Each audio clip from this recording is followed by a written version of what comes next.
play the whole thing. But it's going to take us to Algeria in the late 50s, where all the independence movements were gathered. MPLF, Frelimo, ANC, FLN, they were all gathered there in the late 50s to think about strategies for fighting colonialism and creating a Pan-African idea of freedom and independence. So I'm just going to play 10 or 15 minutes, and then I will then talk about why the small magazines that were also being published at the time were also doing similar work. So let me play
Would you take the microphone to put right there?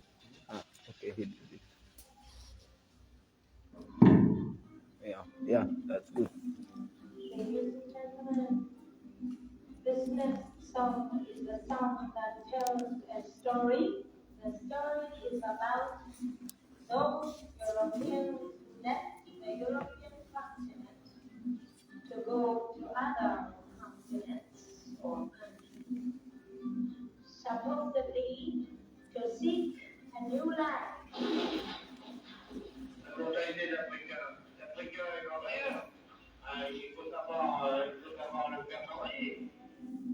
Now, history tells us of all the things that happened in each place that they went to. And in most cases, their deeds were quite similar and not very, very easy.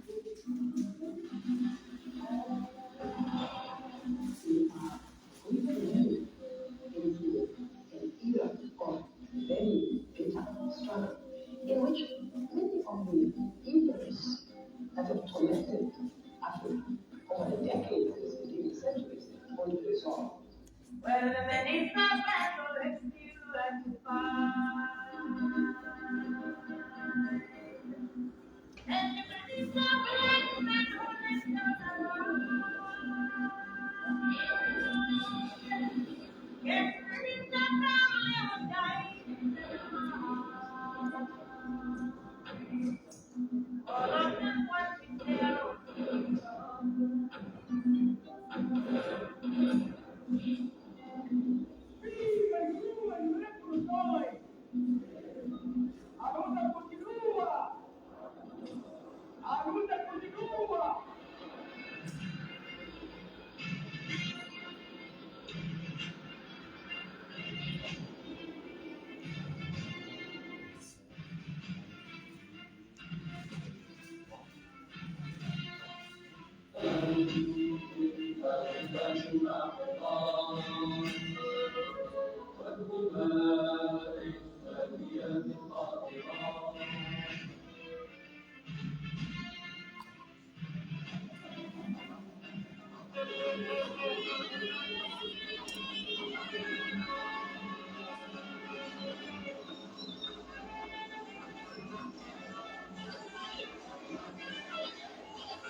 Very clearly, we were on the numbers of the histoire terrible, terrible. C'était finalement, on a mis ce n'est pas le seul but de les tas de luttes populaires qui sont soulevées, mais ils ont été toujours écrasés par la machine de guerre.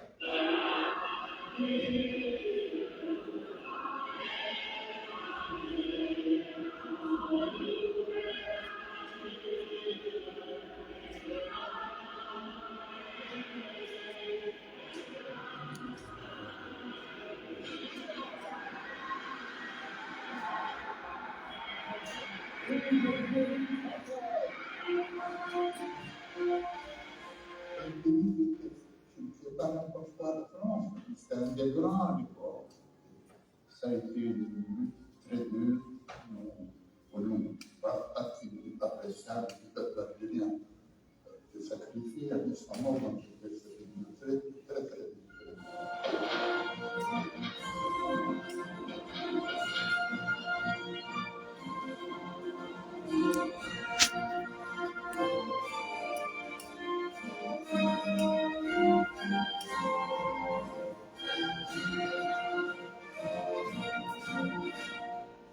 L'Algérie, si l'histoire parle, c'était un colonialisme de colonisation. Il restait 100 quelques années.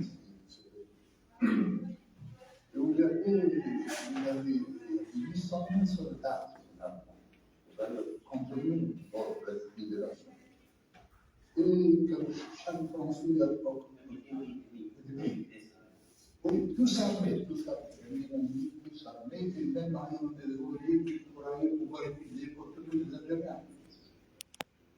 Ça a été une lutte donc très dure, très très dure.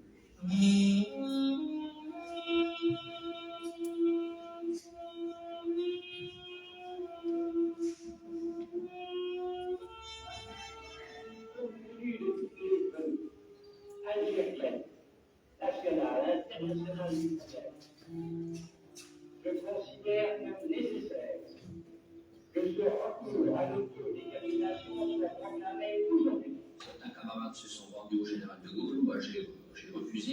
Il était absolument exclu que je ne me rende jamais à cet homme. Et après un mois et demi de réflexion, j'ai décidé de travailler dans le cadre de l'OS. Et la France se réduit à quoi à ce moment-là? À la peur. Une institution qui ont confiance des autorités françaises. Fallait plus abandonner? Non, monsieur. Ce sont des gens qui sont responsables. L'institution, ils ne peuvent pas poser dans les actes. Et tandis que les Ouïmas, qui rêvent de devenir des usurpateurs, notre rôle et notre place en Afrique compromis et partis, et là, par des hommes dont c'était le devoir, l'honneur, la raison d'être, de servir et d'obéir.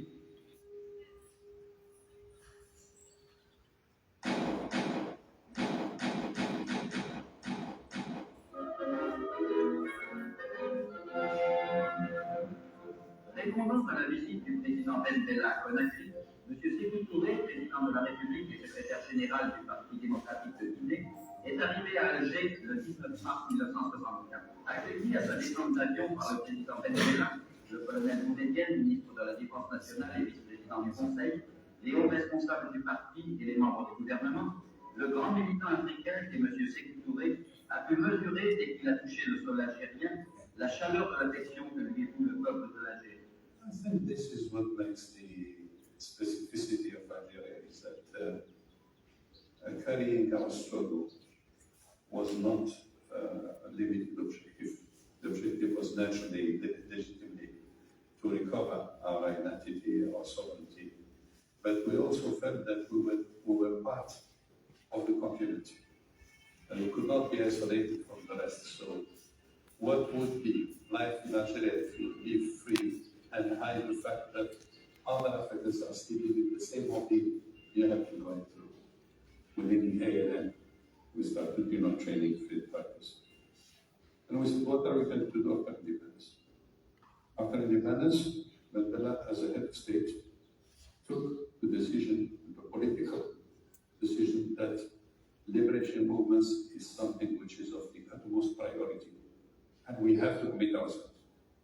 No limit to what we can do to help others. But there was already a structure within the military, the Ministry of Defense. En partant de l'idée que l'Algérie, avant son indépendance, a demandé le soutien d'Algérie. Et une fois indépendante, elle devait soutenir les frères africains qui étaient en lutte pour leur liberté.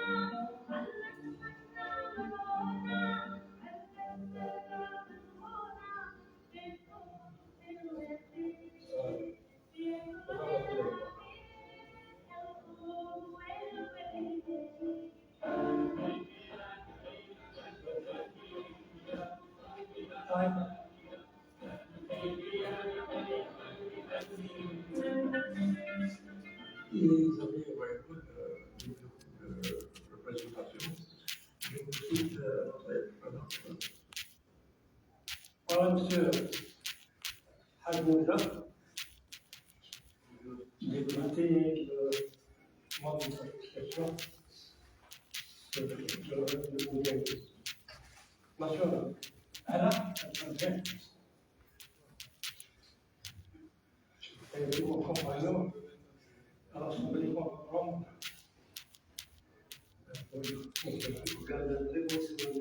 C'est toujours là. Chaque mouvement, et également les responsables du mouvement d'immigration qui sont partis. Il y a le président de Zambie, de Angola,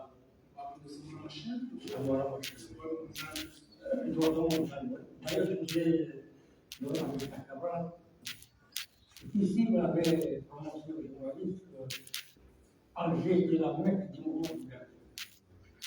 Ici, vous avez fait un docteur B.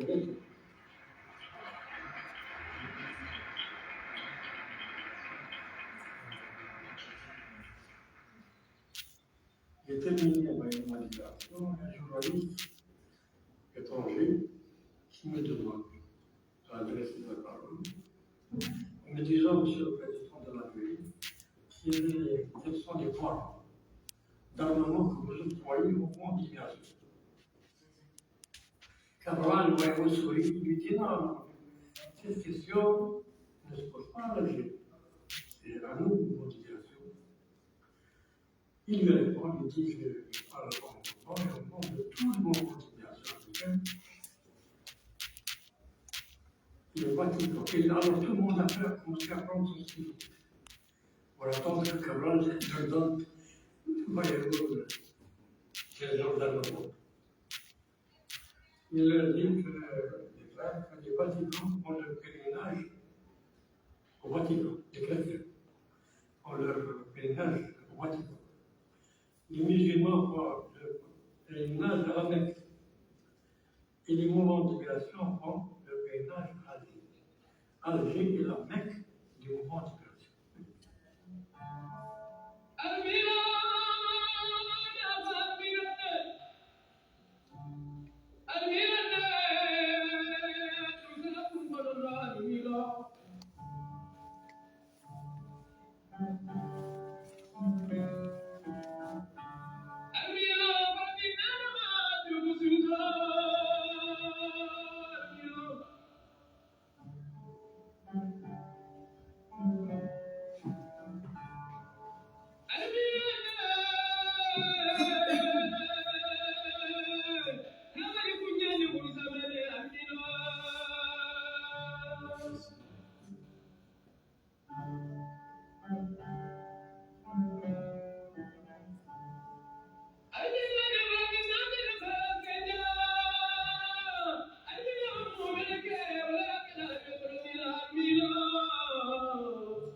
wish I could continue screening this, but I don't have the rights. So I just wanted to show you the past 15 minutes, so you can see. As you can see, the late 50s and early 60s were very important for the formation of kind of a Pan-African imagination through this anti-colonial movement. And Algiers became, as you say, is the mecca of these liberation movements. We know there are different cities in the continent that became important. Dar es Salaam, at some point, Algiers, I think Accra at some point, parts of West Africa. So this moment was important because most of the Southern African liberation movements were gathered there. African sort of spirit and anticipation of freedom. And it's interesting that the documentary filmmakers take Miriam Makeba.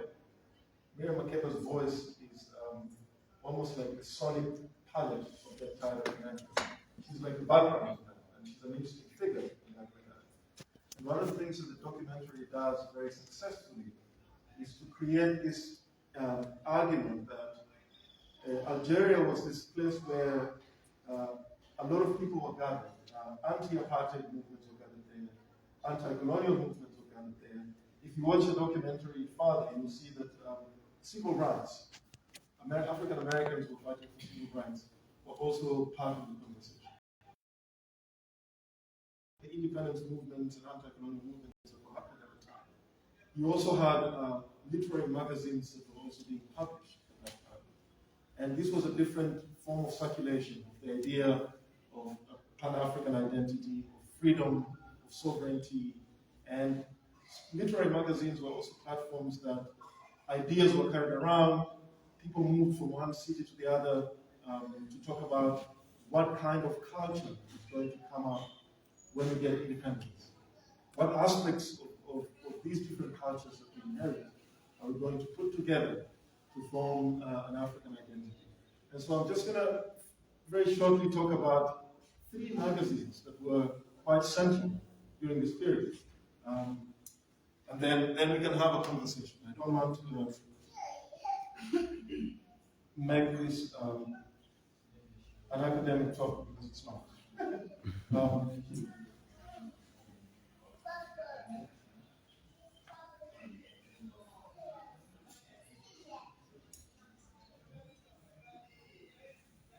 So I just want to give you some, I don't know if you know.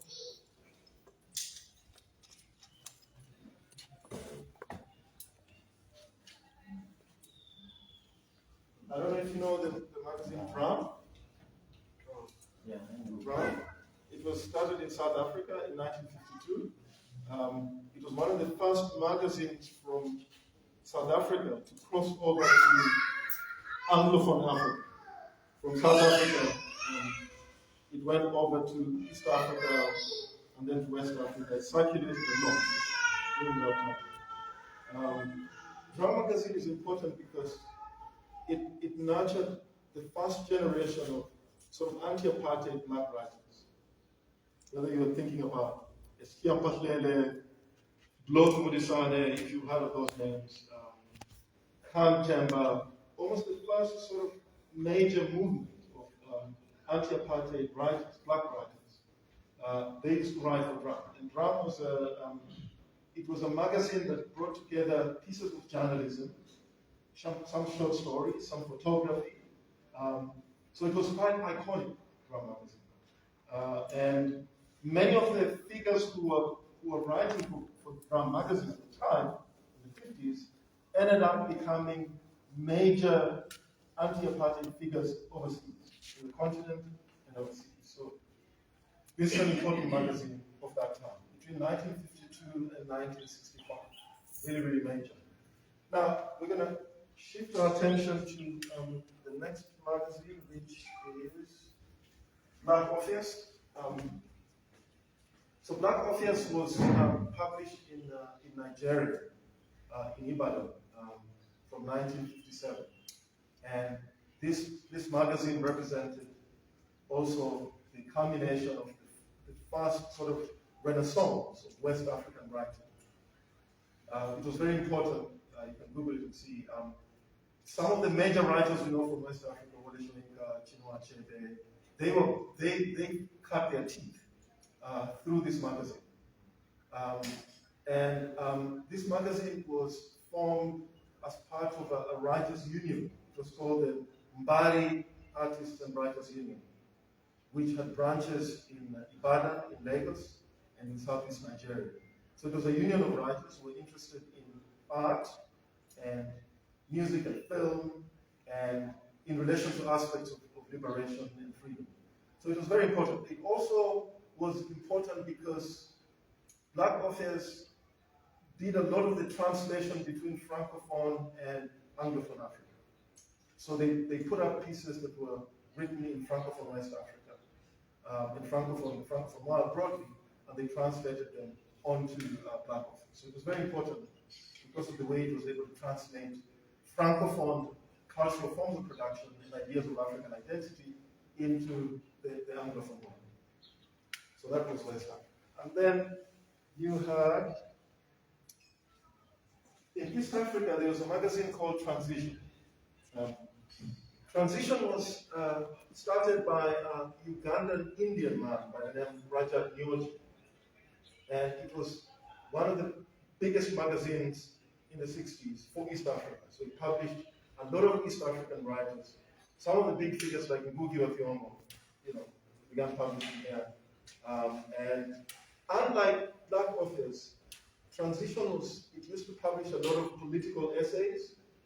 And one of the important things that Transition did in the 60s was that it documented the first conference of African writers of English expression.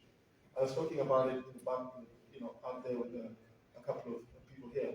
In 1962, there was a big conference at Makerere University in Uganda, where writers who wrote in English gathered, and they began to reflect on what does it mean to write African literature in English, or French, or Portuguese, or Spanish, as opposed to writing in African languages. What are the pros and what are the cons? What kind of literary identity are we trying to create for East Africa and the continent if we make the choice to publish our stories in one language as opposed to the other? And so there were very major debates that were happening in Transition about African literature, the question of language, the question of translation, which was a major issue for those writers gathered there in 1962. So you know that there were three positions that emerged out of that conference. The one position by people like Chinua Achebe, who said, I have been given English, I'm going to write in English, but I will make English, I will model English to speak to an African experience. So it will not be normal English. It will be an English that speaks to the realities of Nigerians or whatever he was writing about in West Africa. And then you had Ngugi wa Thiong'o, who decided to say, I'm not going to write in English, I'm going to write in Kikuyu. And you can translate if you want. It's better to translate from an African language to a colonial language as opposed to vice versa. So Ngugi chose to write in English. And then there was Wole Soyinka and others who said maybe we need to find one language for the continent. And he was proposing Swahili, which is spoken widely in East and Central Africa. Of course, those three positions, none of them could agree with each other. So people have the freedom to write in whatever languages they want, but it was an important debate to have. I'm hoping that someone can hotspot me so I can show you one of the online magazines that has been published in the last 5 years, which is doing very interesting things with language and literature. If you can hotspot me, I'll be able to show that. But there's another magazine that I want to bring to your attention. And this is Lotus. So Lotus was published in Egypt, out of Cairo. It was published in Arabic, French, and English. So it was a major magazine in North Africa. So these three magazines, Transition, Black Orpheus, and Lotus, they were quite central to the cultural struggle for independence. alongside what you've seen in the documentary, these big political parties gathering in Algeria and trying to figure out a way to kick out colonialism in the continent. These magazines were also circulating ideas around freedom and sovereignty. And some of the big political figures published in these magazines. They published political essays. I know in transition, a number of East African leaders published essays about what is a post-colonial state? When we take over power, what does it mean? What kind of identity is the state going to have? So these magazines were quite important for that project. And I just wanted to bring your attention to those 3 magazines. Now, I don't know if you can hotspot me. I do that. You just search it and find it there. And take note.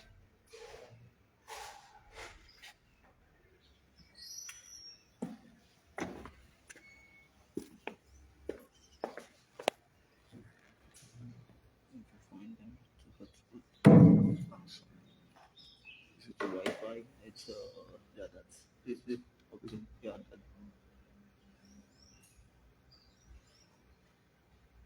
Okay. Good. Great. I think we're good. Yeah.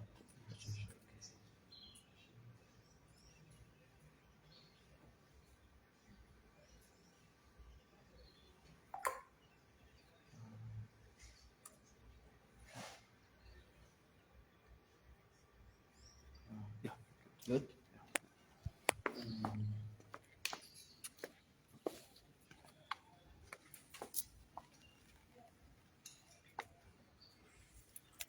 So I want to show you, this is a more contemporary magazine in East Africa.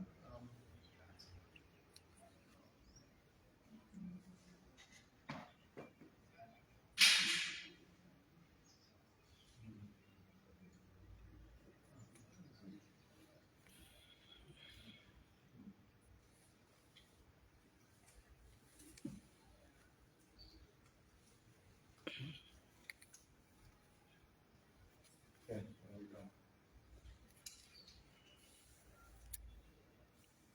So when we talk about the question of language, which language should we write African literature? This generation is doing a very interesting thing with the question of language. Now, this issue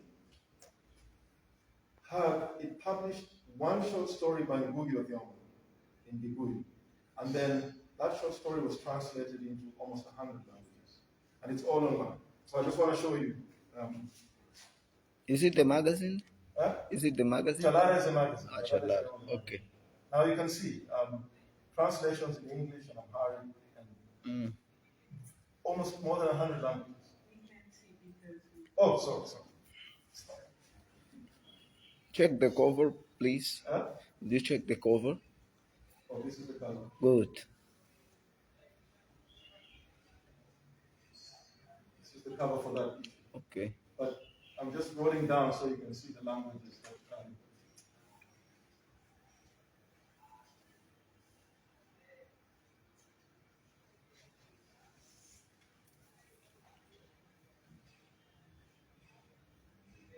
I don't know if there are any languages, Angolan languages that you see here, apart from Portuguese.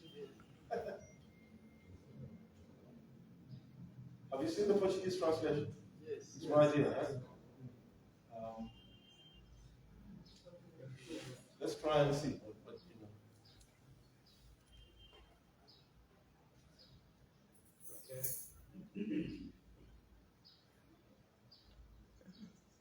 Maybe you know who translated the story.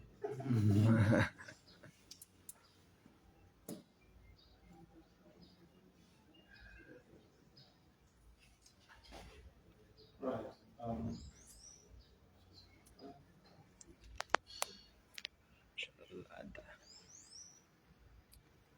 So you can see.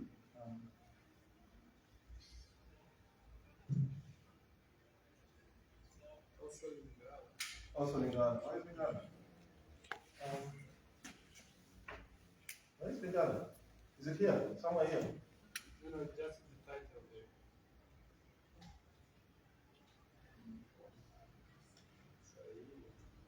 there. Where's Lingala? Isn't there Kikongo? Oh. Where's Lingala? Sure. Yeah, yeah.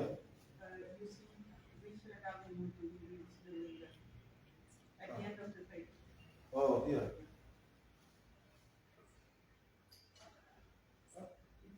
Oh, it's a recording. Yes, yes. You can listen a little bit. Mbongwana ya kutele tope una nini batu batambola ya kutele ona mungu texte ya kyongo komona bikomona bishaka likolo eleki mpenza bato bazalaki kotambola na makolo mpe na maboko lokola banyama nyonso ya mokili oyo etambolaka na makolo mingi bato bazalaki mbangu koleka mboloko boyi to mpe nkanga. It's a good Well, word. yeah, so this is a small magazine in Kenya, it's published out of Kenya. It's called Jalada, that you might be interested in. These are some of their covers. Beautiful covers. You know, they play around with Afro sci-fi. You know, like science sort of fiction related storytelling. It's very fascinating. And then the other big magazine in East Africa, more contemporary one, is called Kwani. The one on your left. Kwani, and then Chimurenga is in South Africa in Cape Town, the one on your right. Kwani. So these are the more contemporary literary magazines. I think I'll stop there. And just invite any discussion.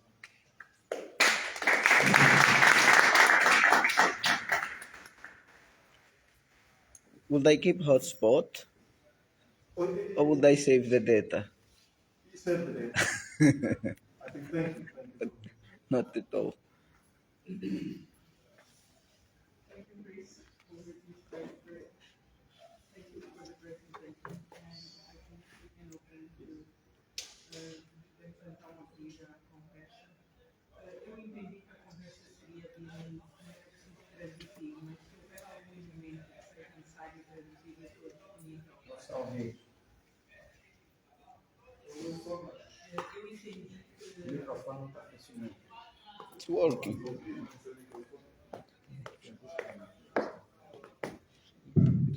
Just loud. Eu entendi que a conversa seria bilíngue, não era preciso traduzir, mas se for preciso traduzir algum elemento, eu posso ajudar.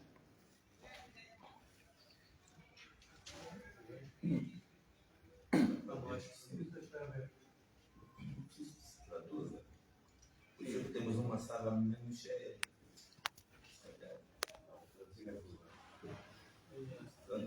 Ninguém vai poder estar traduzindo. O tema é muito pertinente. O tema é pertinente, mas veja só. Gostaria que se estaria totalmente passado. A discussão da língua também, se calhar. No, we keep if somebody needs a translation, so say I won't do a question in Portuguese, do the question in Portuguese, so that our lady will help us. That's what she said. Eu queria só começar por dizer, e traduzir para o Cris, que nós tivemos também várias revistas no período anterior à nossa independência, não é? E que participaram também da luta de libertação nacional. Estando aqui na Casa dos Escritores, alguém queria fazer uma pequena introdução sobre isso, até para o Cris ficar com essa informação. I was just saying that we had several literary magazines in Angola as well, and I was inviting the writers, our hosts, to maybe sharing those lessons. So I would like to tell you, Mr. Chris, that we can make a good start in terms of what we go by. Not what we go by comparison in literatures or in countries, world, because we have here also a good history in terms of magazines, in terms of periodic, and that's what now I'm doing with people of Ouma from yeah, that's university, the University of Cape Town. And we have the history. We started in 1845. We have the beginning of periodic here in Angola. Then we have the Portuguese journal called here by Boletim Oficial. And this was the first periodic we had. And this bulletin came in 1849. The first book that we have to highlight here, the first book in SADC region, that book was Espontaneidade da Minha Alma, from Mr. José da Silva Maia Ferreira. And this history keeps. Then we have the periodic Aurora, we have the periodic also called Tomate, the periodic Farol do Povo, we have the periodic Angolanons, which there come also a good writer called Paixão Franco. And it's finished all among this conversation of magazines and periodic came a good token which gives the book in 1902, the book Voz da Angola, Clamando no Deserto. And we have, far as it's going, the periodic or magazine Angola from what we call association Liga Africana, and also we have what we call a really important periodic or magazine we call Mensagem, a Voz dos Naturais de Angola. And this message we have to talk in two parts, because in Portugal, people they were there, so fighting through this movement for the liberation. They had also a magazine called Mensagem. And here we have another, which we have the first test of Melina Xavier, we have the test of Agostinho Neto, we have the test of Antônio Jacinto, Humberto da Silva, the Marguerite Andrade, and the others. Then another came the magazine, journal or periodical Cultura. That's from a group called Sociedade Cultural de Angola.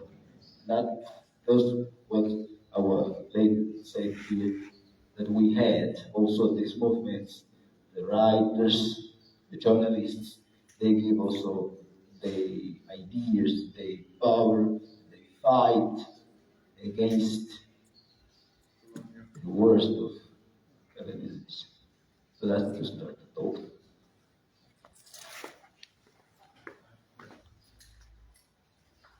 Thank you. That's very enlightening, and I hope we can have some back-channel conversations. I wanted to ask, in that history of periodicals and magazines in Angola, what is the relationship between that and the Angolan novel or Angolan poetry? I'm asking this question because the magazines that are shown here from East and West Africa, particularly, they were quite central to the development of what we call the Anglophone African novel. There were debates about the aesthetic of the novel in a magazine like Black Authors or Transition.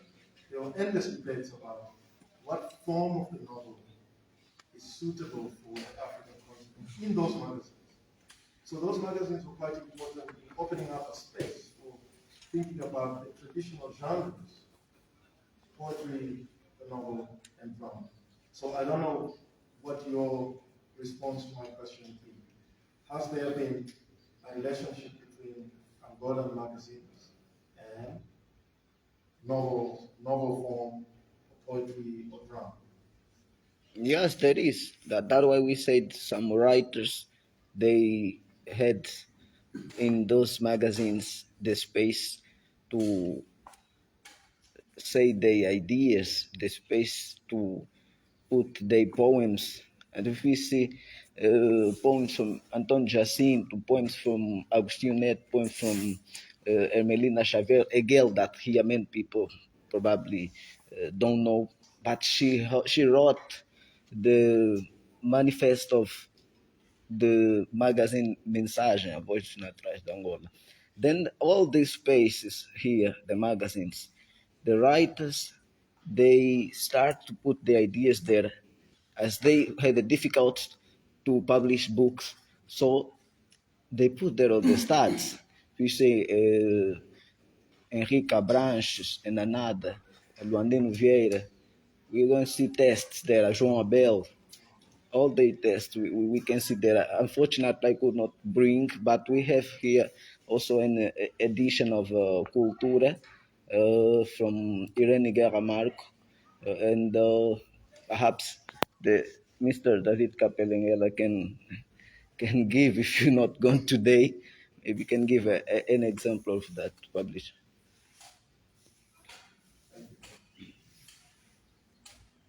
Eu gostaria de perguntar se nessas revistas estávamos também a debater a questão da linguagem. Porque as revistas do que se mostrou aqui é um debate sobre a utilização das línguas coloniais e a utilização das línguas nacionais daquelas regiões. Eu não tenho conhecimento que nas nossas revistas estivéssemos a debater a utilização das nossas línguas nacionais. Não sei se poderia esclarecer.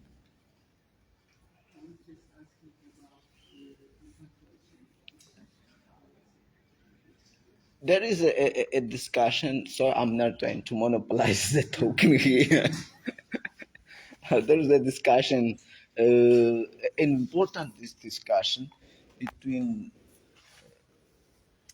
the people at the magazine Mensagem, because those people, they made the movement called it movement of new writers of Angola, the new intellectual movement of Angola. And they discuss also this question: what can we do to help people who have the conscience of the bad things that they live in terms of colonization? But they start there in that magazine. So there is a test that we find on that they say, for instance, that we need to give to teach people read, but in what language they can learn how to read. So some people they say no, it's in Portuguese because like that they will have space to read another test. And another they say no, it must be in Kimbundu. So this association Angola, they did some class of how to read, how to know how to read in Portuguese and also in Kimbundu. And they start also to discuss it. We find 2 or 4 tests that this question is going to come. Mainly in the test of Mario Pinto de Andrade, you can find this question. Okay, and also in that magazine, called Mensagem, they followed that strategy as the main discussion was what language we will use. So they said, let us use even Portuguese, but we'll use it with another view, with another accent, with another point, because it will be our Portuguese, our way of speaking. And the main point is with issues about struggling colonialism. So the way of writing was really as a gun to combat the colonialism. So they are was so we can see Rwandino with his own way of writing Portuguese, so those issues were the point. Yeah, I guess Mexico did the same as well. An Angolan writer, like use Portuguese he said as a weapon to combat these kind of things. And the magazines were used as a means to spread the ideas. Yeah, that was a very close relationship between the writers and the magazines, I guess. This is not totally different from what you have said, I guess.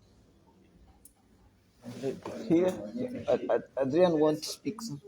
Again, project about any food for thought.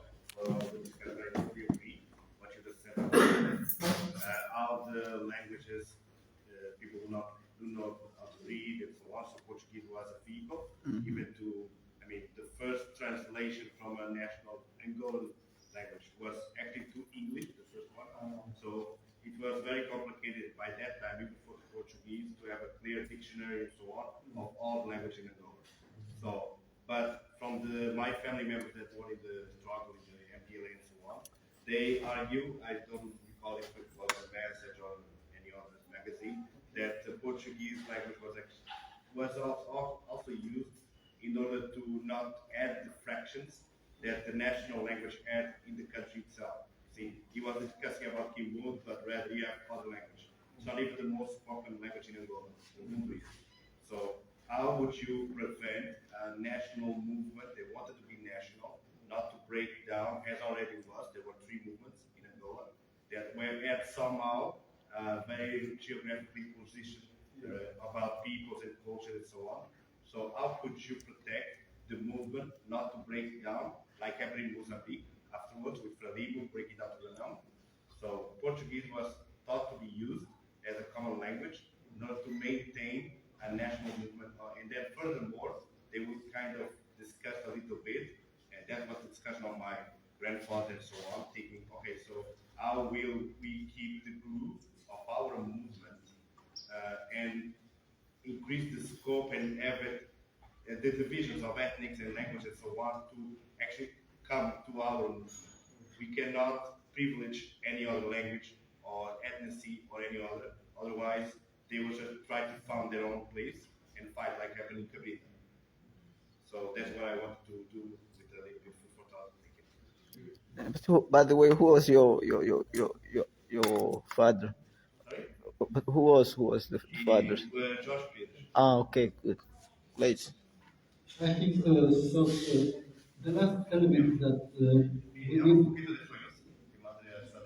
The last element that we need to put on the table is the question of if you have made a parallelism between Angola and Nigeria, maybe Angola is very close to the position of the Chinua, because the writer in Angola needs to put the Angolan experience in the test in the Ouma and Freud. And the national levels is separated of the predominant discourse in the literature. It's the problem right now. Until the independence days, but right now, the Portuguese is the hegemonic language, and it's, I think, maybe a problem because the imagination that another language national is not in the literature, and the experience, Angolan experience, maybe is not put together the specificity of the regions in the country. It's the problem. But Fernando spoke very well about the relation of Mário Pinto Andrade of Pequimundo and the Portuguese. And the message is not the language that put another language, but the position of the Mário Pinto Andrade and the position of the Agostinho Neto. In several years, it's similar because Mário's writing Kimundo, Agostinho Neto too, but if you like 2 or 4 poems, just this. And this position, I think so, have the impact good situation now. Like national language, but like on relation with the Western language. Yeah.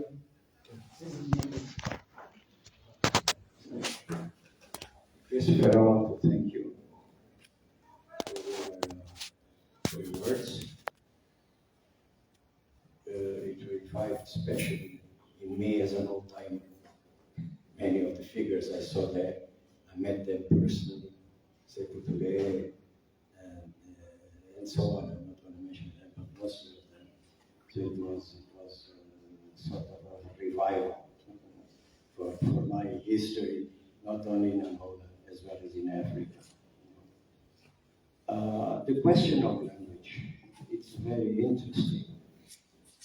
We have Portuguese, that was first called língua oficial, the official language. And I guess that had to do with the proximity of 1974, colonialism, the end of colonialism. In those days, of course, anything that reminded us of anything that it was tinted of colonial, it was bad, you know. When colonials did many good things in here also, that's still standing there, okay? We had to separate those waters, of course. It was very difficult, emotionally, and even intellectually, you know, to separate them. So it was called first Portuguese, it was called the official language. Today is the national language, because you have to see the concept of nation. Nation is something that englobes, involves, you know, the territorial space of Angola. And Portuguese is spoken from north to south, east to west, at various degrees, at various levels, but it is indeed the national language today. Then we discussed also with the others, we should call them regional languages, national languages, whatever languages, okay? And I was one of those that said, no, those cannot be national languages because of that concept. Kimbundu is spoken on Kimbundu area. Mbundu is spoken in Mbundu area. Choco, etc. Wanyama, they have a specific area. Wanyama is a little bit more spoken in Namibia than in Angola. So those are regional languages for me. And it's an interesting fact. We have extraterritorial languages that today are maybe not national, but Angolan language, Lingala. Lingala, if you go to where I was born in Wish, is more spoken than Kikongo, the native language of that region. You see, to see the penetration. Lingala today is a language of Angola. I don't consider it a national language because it came from RDC today. Yeah? So those things are very interesting when you come to definitions and when you come to what is what, you know. And that's why maybe we still don't have today the alphabet because of this discrepancies, these things that us intellectuals lose time in talking about. If you're going to use the K is Germanic. It's not even a Portuguese. Portuguese has 23 letters. Today has the 26. So the Y was not also Portuguese. The W was not Portuguese. You see, so how to put that, in those days, put that into translations and things like that. So it becomes very, very difficult. That's another phenomenon here. Is you have to see that the Portuguese arrived first at home, 1482, and 15 something they founded Rwanda. Was in here. Paulo Dias Tavares was the founder. Angola Quilões was the king at those days. Angola is a title. Yeah. It's not Angola Quilões was the king. And the penetration of the Portuguese in the Congo was basically, that's why today the Congo the north of Angola, not to say the rest, is the most Catholic part of Angola. Because of exactly the priests, the penetration, all the good and bad things that happen in that region up to date. Then we had Bazacongo, the capital, and we had Wish, where I was born. This prevails today. Today, there is still a difference between Bazacongo and Wish. We are second. Bazacongo, logically, is the first one. But this prevails even in politics, today's politics. Okay? It was very, very, you could see that a lot in FNLA. FNLA, even today, they have those problems that basically go to Bazacongo and Wish. Those things. So then this corridor that left from here, from Rwanda, that went almost to Malaysia,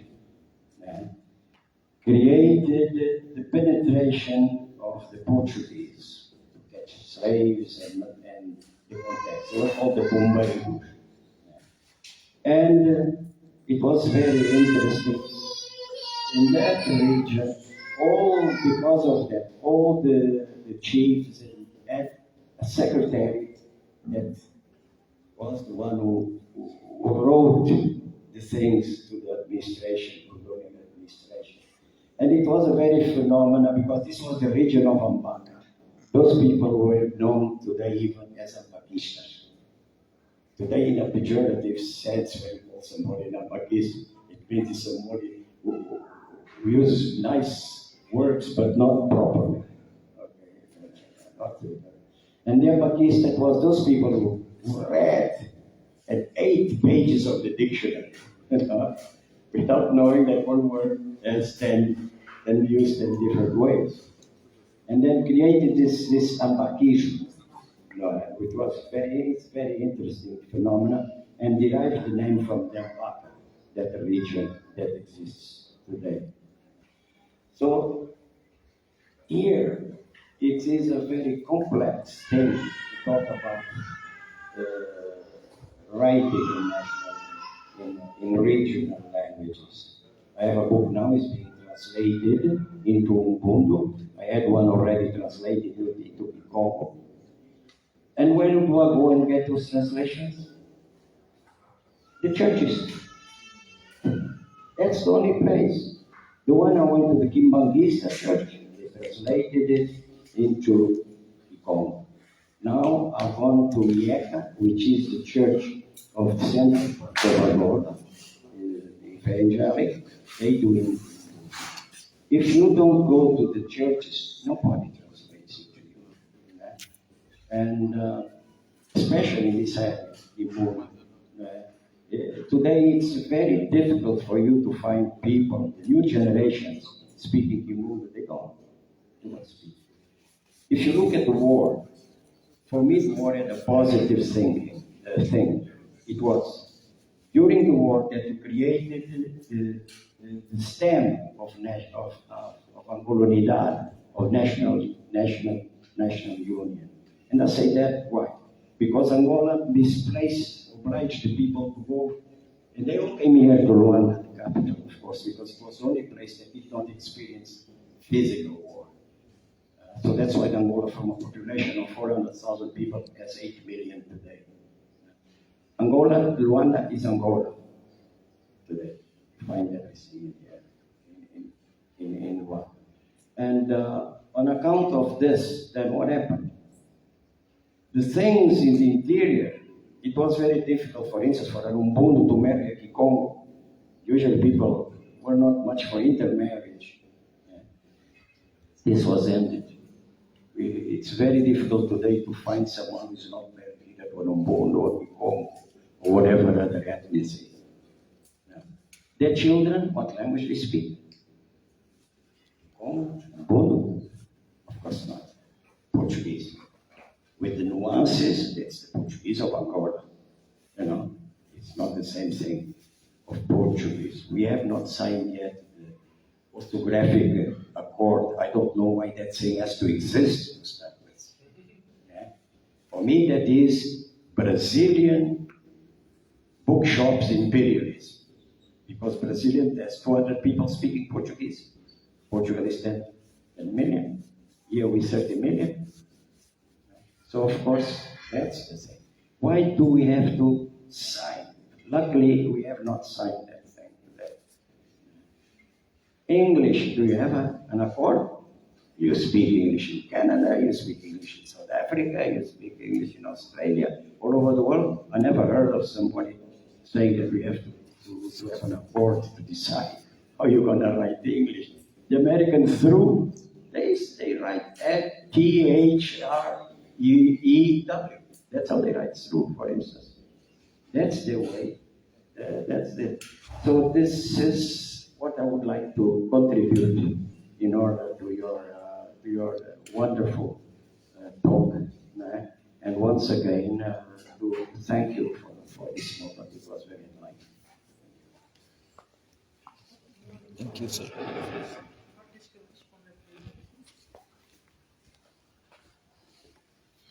Yeah, I think it's very complicated. It has always been a very complicated debate. And even those guys in the 60s, Achebe, Ngugi, Shalinka, they couldn't decide. Even if it was a fact that Achebe, when he went back home, he spoke Igbo. When he went to school, he was supposed to speak English. So when it came to the moment of writing, he was really troubled about it. He was trying to think, okay, how can I write in English in a way that, my book is going to travel. My book is going to be read by more people than just people who speak English. Anyway, people who speak English are the only ones who will read the book, but there's a symbolic point in that.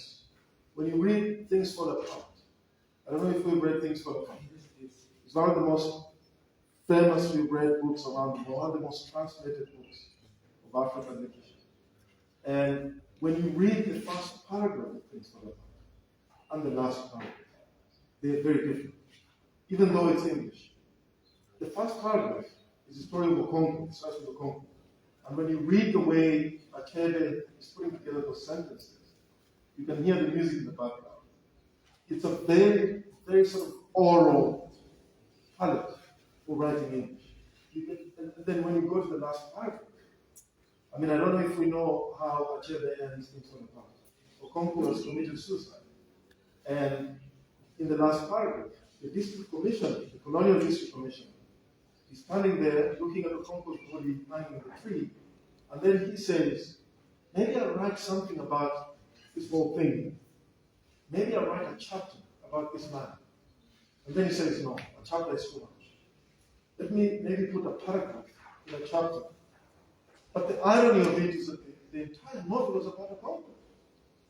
So the point that Achebe is making is that forms of writing, when they came into Africa, they really abbreviated, they reduced Africa into something that is so tiny, and yet there's a whole story there that can be explored through oral language. So even Achebe's use of the English is very interesting.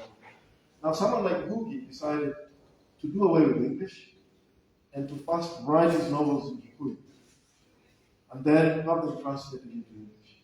So that's a different process.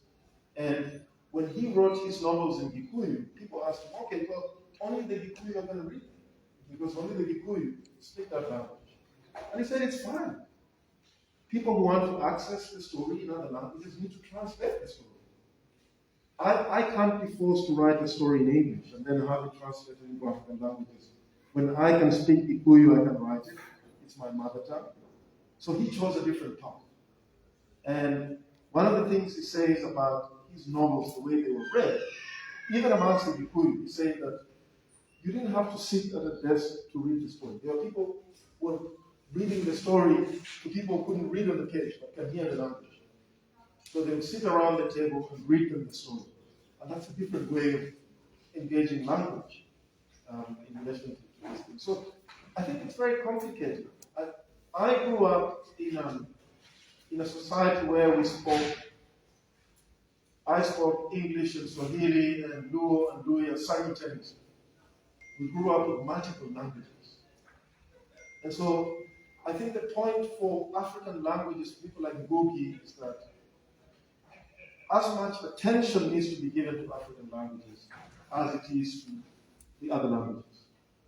And I mean, it's a very complicated debate because we have to create institutions that will translate, we have to have publishers who will publish those books, and that's the big question now. You know, that's what we're struggling with.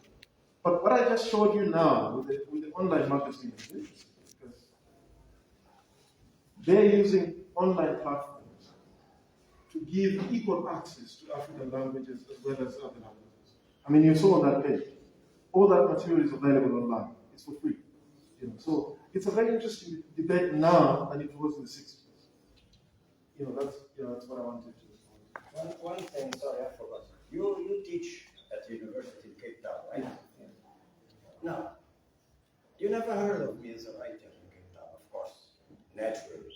By all means, I'm not blaming you. What I'm trying to say is exactly those ghettos we created. Yeah. The Anglophone ghetto, the Francophone ghetto, the Lusophone ghetto. And except one or two, we don't intermingle, we don't know one another. So you as a professor at university, what suggestion, you either are part of the problem, part of the solution of the problem. In that perspective, what you have to answer, or even better, to do over there. So I teach in an English department and also in an African studies department. So I have a joint appointment. Now, in the courses that I teach, like the one I've just demonstrated here, I try to bring these other languages into the classroom. So with that online magazine, in my classes, I put it on the board. And there are people who speak different languages in the classroom. There are people who speak Lingala, they speak Portuguese, speak Xhosa and Zulu. And we read those stories in class. That's my small contribution, to tell them that these languages can also be the carriers of stories, short stories, and novels. So to just keep those languages alive in the intellectual classroom. That's what I can do. And students always appreciate it because many students come into the classroom with other languages. I mean, in Kenya, where I was born, every person in the street will speak at least 3 languages. Swahili is a national language, also it's official, and English. And they will come with other languages. There are 42 other languages in the country. Now, you cannot develop all of those languages in one go, but you have to find ways to give them space beyond just the space of the family. You have to find ways to bring them into the classroom. And that's what I'm trying to do. It's difficult. It's a difficult conversation. But it's important. Yes. First, just to thank for your presentation. Just few words. First of all, to say that for me the language was and is a strategic key in terms of liberation struggle and for the literature. My view about this is that before the independence, the language was used as a way to combat the colonialism, and we had here in this house a conference about all the magazines before the independence and after the independence that was used to deliver the message of the liberation struggle and to strengthen the union of the country. So this is an important point. Second point is the language, the national language we talk here. The national language, in some sense, they were and they are the strategic point to deliver information between generations. It means that one of the reasons that we have now the national language to be used is because before the independence, it was necessary to use an alternative language of the colonialism that was alive. But my question was very, very good. We had very good explanation about it. But my question is, going to my reflection, is that behind this message in magazines, in books, we have another message. And I think that this is what scholars, researchers must go through. If you read from Leto poetry, we can see that his generation, he has an alternative message. Majority of the writers, some of them founders of this house, they have many books that are also part of our history. Conrad Fragata is from this generation, and he knows that in that time it was not intelligent to say directly or to live or express some message directly. So majority of the politicians, they go to be a writer, just to express their thoughts. That's why we have many books, even here, the majority of them published by this house. And these books, they have many information about Algeria, about Congo, and about all the thoughts of the liberation struggle.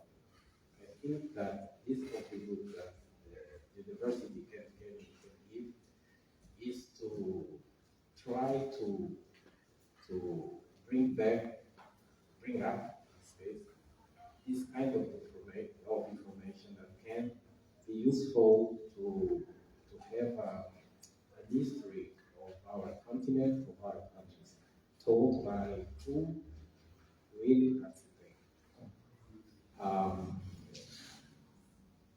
My question is very simple in this is that, Chris, what's your vision about books you read? Do you have the same feeling? I mean,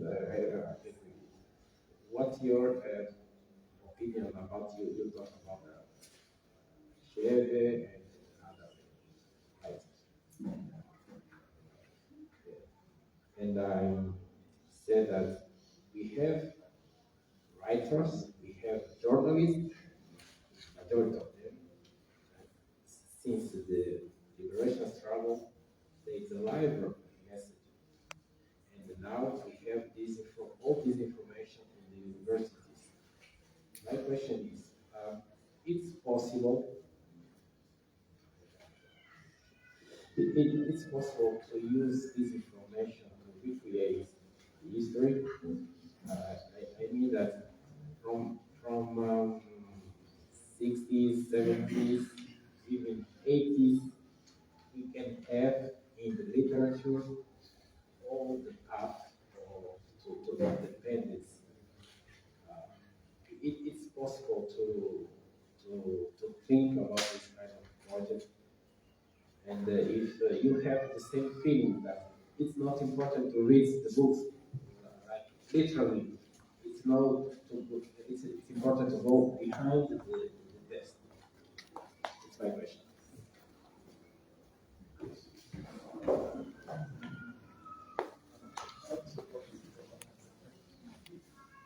Yeah, I agree with you. And part of the reason why I'm interested in these magazines is because they take us behind. Because they're not like a novel. So when you pick up a novel, it's a complete product. But these magazines, they're so messy. They have debates sometimes that clash. If, for instance, you want to find out the rise of the Anglophone novel, the novel in English in Africa, and the debates around that novel, you go to Transition and Black Authors in those magazines. So I think the magazines take off the veil And they actually open up the politics of cultural production. Who has the power to decide on which language to write the story, and who to publish the story with, and where to circulate the story. So I absolutely agree with you. And my focus on small magazines is exactly the point of opening that up. But I also think that the debate on language is not the same as it was in the 60s, at least in the Anglophone world. I don't know about the Lusophone world, and I'm learning a lot. But I'm always curious to find out. I read Augustine Netu's poetry in English way back. The potatoes, is in my own book. It was translated, it was circulating in many parts of the continent. What happened to that now? Why is that not happening? So again, those are questions, but I still think that the debate is different, a little bit different now than it was. For me, that online platform is a very powerful tool. This magazine that has taken an online platform to publish different stories in different languages. That is very powerful. You couldn't have that in the 60s. You didn't have online capabilities that can allow you to. Those are 100 languages. That is the most translated short story of all time, right there. I don't know if you've ever seen a short story that's translated into 100 languages. So it's amazing. So that for me is the future of the debate on language is on the online space. It's there. I think that languages can interact equally. English can interact equally with Sutu or Xhosa or Zulu if they have the platform to do that. And there are people who speak English and Xhosa and Zulu at the same time. And there are others who only speak English and Xhosa. And there are others who only speak English, but they might be interested in getting to see how the story translates in other languages. So I think it's possible to have languages interact with each other equally. I'm not really of the opinion that a national language, that there can be many national languages. I mean, in South Africa, there are 11 official and national languages. And you're allowed to speak your language. They have to find a translator. You're allowed to speak your language in an official space. They'll find a translator. Even though English is very common, but it has to share that space with other languages. And I think once you make that choice, you make that policy and say, we are going to make African languages also important languages in the classroom, then maybe the discussion is going to shift. Thank you. I would just like to make a comment. And I was trying not to. Eu estava a tentar não tirar vantagem da minha posição aqui de moderadora. Peço desculpas, mas eu vou fazer só um comentário pegando no que o Chris acabou de dizer.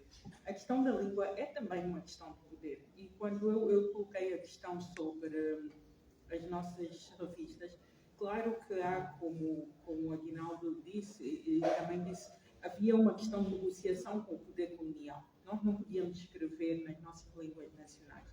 Mas nós não fizemos essa discussão no pós-75. E a escolha, como dizia o escritor Fragata de Moraes, do português como uma língua nacional, não é uma escolha que possa permitir-se descartar o elemento de poder. Há um imaginário, há uma construção cultural que vem das línguas, da qual nós também abdicamos. Não é?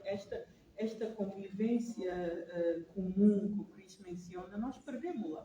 E perdemos-la porque fizemos uma escolha política pelo português. E acho que, como angolanos hoje, em 2022, por um lado temos que aceitar, que foi um facto, mas por outro lado podemos repensar e discutir o que é que isso significa em termos de nós, escritores, como é que vamos ou não recuperar este espaço que a mim, numa perspectiva de consumidora, a escrita interessa-me em termos de imaginário.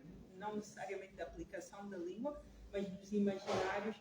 E nós temos nesta poesia anticolonial, muitos momentos de tentativa de recuperação desse imaginário. Estou a pensar no Sou Santo, estou a pensar na Carta de um Contratado, em que eram escritos em português e havia uma tentativa de recuperação de um imaginário que na verdade não existia em português, não é? E que os escritores tentaram dizer.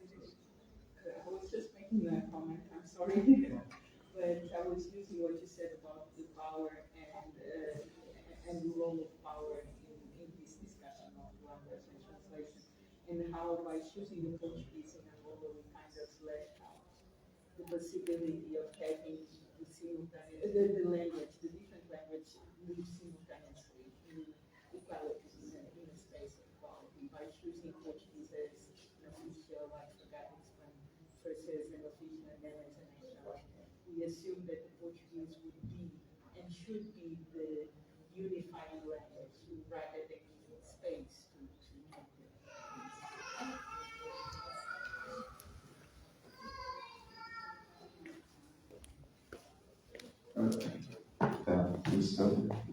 For giving us very nice talk about not only magazines and pages in terms of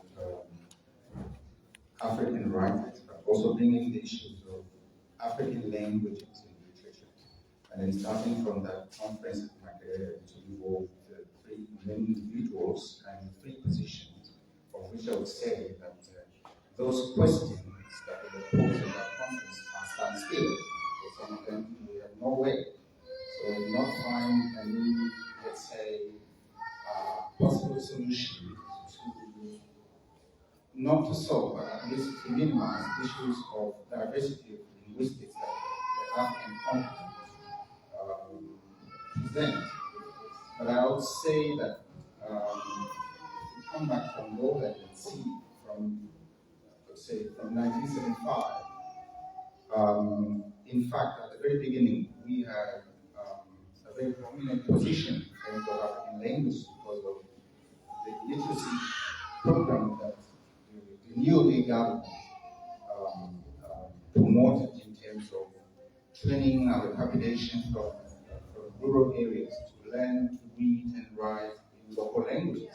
As a result of that, Angola in South Africa was the first country that created Institute de Língua Nacional, which was responsible for promoting African languages.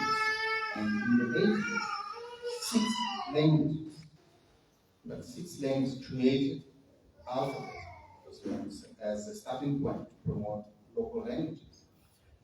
The problem is that the very same question of political will, fear of losing the power, not knowing actually what's going to happen if we open a little bit about space for African languages.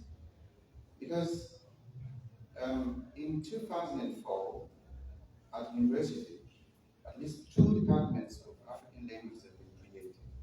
One at faculty letters, the other one at teacher training institution, where we've been training teachers, secondary school and for university, for the purpose of promoting those African languages.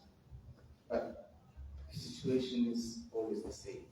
When it comes to finding what to do, the question is, now it's quite difficult to bring in the issues of African languages, it's meant to be complex, and for the sake of national union, which we believe that national union comes on the table when we promote those local languages. Professor Akinela and I have been involved in that project, at least at teacher training. I chaired the Department of African Languages and Literature for 8 years, training young people to be teachers of local languages. We teach 4 languages, and the result is there. Very recently, so we had a contract with Fundação Agostinho, and certainly Agostinho is taught with the, or is translated now in 4 languages. It's our department to do that job. So, which means, I agree with you when you say that, okay, the discussion of local languages or African languages is not the same, in the sense that in the past, we would pose questions like, who's going to do what? Today, it's just a matter of gaining a courage to say, okay, let's do it, because we still have different ways people can do that. So thank you very much for talking. so on.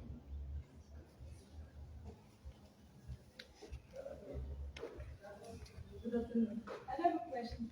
Kids University in South Africa have a specific program to train the teachers, mainly kindergarten educators, for this transition, let's say, between the national language and the main language, the English. We know most of kids or English or both. I don't know the technical name for the language, white South Africa. I'm so sorry. I know African. Like Africans. African. But my question is, for experts, Cape Town, I know it's one of the best universities in South Africa, have a special program, master or bachelor's, to train this kind of expert, mainly in kindergarten and also in primary school. Because I think for start, we need to start with starters. And starters is kindergarten educators or teachers. I don't call them teachers because I know they need to work different way of teachers. And primary teachers, projects like in Barcelona or in California with Gutierrez and other places. I know better the reality of Spain and California. Probably if you are from the English department, and I'm so sorry because I came late. I don't hear all of your explanations. But just in case, if you want to, if you have some data about. You know, there are departments of African languages as well. You know, in many South African universities. Yes. I don't know if there's a direct link between those departments and education. Yes, because I know also in African department, I know students from this department, but I also don't know this point is because I know in this department mainly is to teach in secondary school, the training. But in my opinion, and according to my knowledge, this is not so effective if don't train the kindergarten teachers at least to support, if not all, but have experts in the school to help one another colleagues and to train the staff to make the transition at least. I think that's important. I think the language acquisition has to start from very young age. But I think that the question of language is also, as he says, that the responsibility is has to be distributed. I know that when we bring up our own children, for instance, I'll give you an example. In my own family, in my hometown, we speak, there's German and English and Portuguese and Afrikaans and Swahili. Those are many languages, right? And I speak to my daughter in Swahili. Sometimes I translate. And she's picking up. She hears what I say, even though she's surrounded by English. But it starts from there. I think that also institutions have a part to play, apart from us as family members in our own domesticated spaces. Many institutions are now beginning to be conscious about the languages that they're in the community where they're located. So, for instance, some South African schools will choose, if they is in KwaZulu-Natal, they will choose Zulu as one of the languages that they teach from a very young age. If you go to the Northwest, they will choose maybe Tswana or Sotho as one of the major languages in the classroom from a young age. So I think those are, as you say, I think we can do those things. We can make decisions to do those things. And I think that these young writers that I just pointed out there, they didn't need the government. They didn't need a government policy to translate one short story into 100. And I really disagree with this idea that there has to be one national language. And that we then decide to fall apart because we don't have the resources from the government to do it. I think that people should be encouraged to do that. I also think that when we produce novels or stories in African languages, even if the audience is not there now, maybe in 100 years or something, we'll pick up the book. So are we just worried about now or, long term?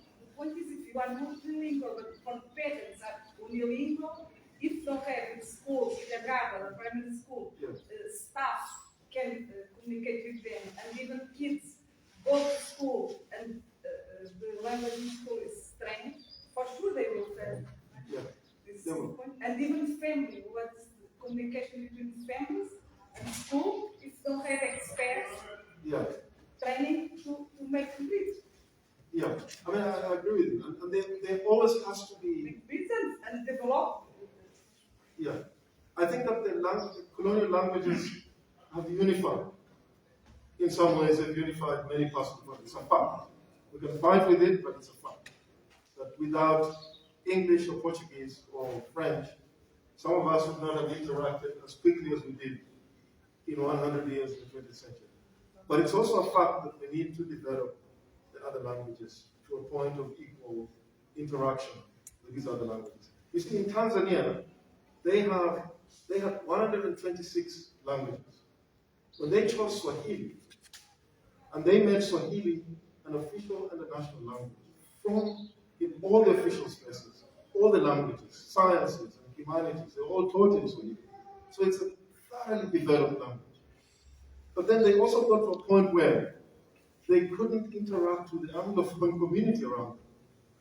So they had graduates who were well trained in Swahili, but they couldn't, because the world was coming together. They had to start thinking about English, introducing English into their schools, because across the border in Kenya, people speak English as well as Swahili and other languages. So again, it's about making those decisions to bring this, for me, to bring those languages into much closer and equal interaction. And I think it's happening in different ways, in those small magazines, in popular culture, music. You never had, when I was growing up, we only listened to popular music, we listened to African American, rap and hip hop. Now you have an entire hip hop and rap scene across the country in continental languages. I mean, so it's not just, I think that literature is also connected to other media and other forms of culture production. Because I speak about kindergarten schools, because they use this music. So I think we have to draw to an end. And thank you, everyone, and thank you so much, Chris. I'm not sure if the House wants to say something.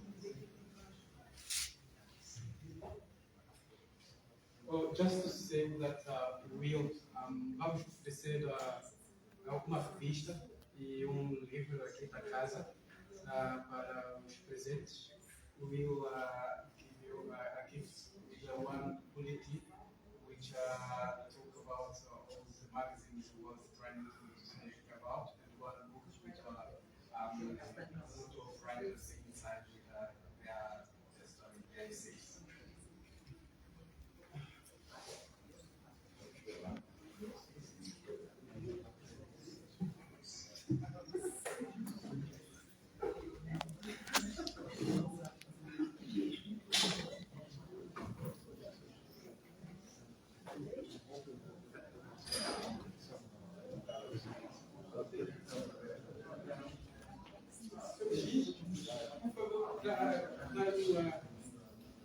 Ajudava aqui a fazer o presente ao comunidade.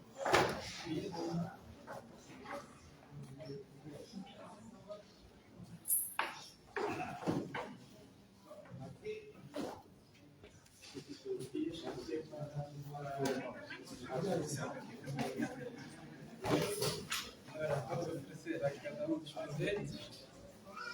It's mine, It's mine. None. Thank you very much. Where is mine? Oh, where's the name? Hold on. Wait. There is for all, everybody. What is this? Is this a book? Is it a compilation? That's what the book that I said. Okay, thank you. That's the book that I said. Alright. Vamos fazer uma fotografia da família aqui com Sim. I've already done. Okay.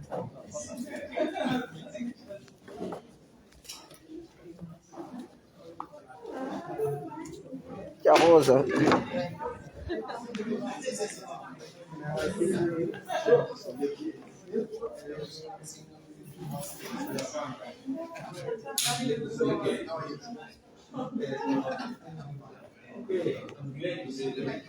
I think everybody has it. Sim, sim. Eu acho que fazíamos uma fotografia.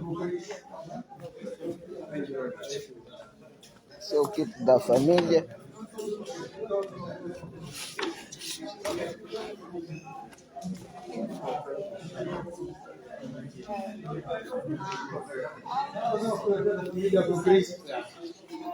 Vamos fazer uma fotografia.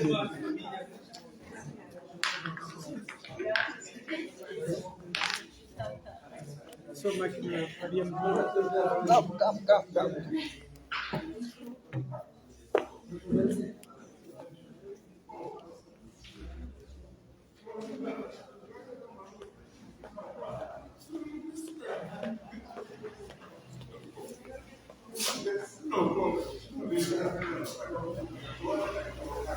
Calma.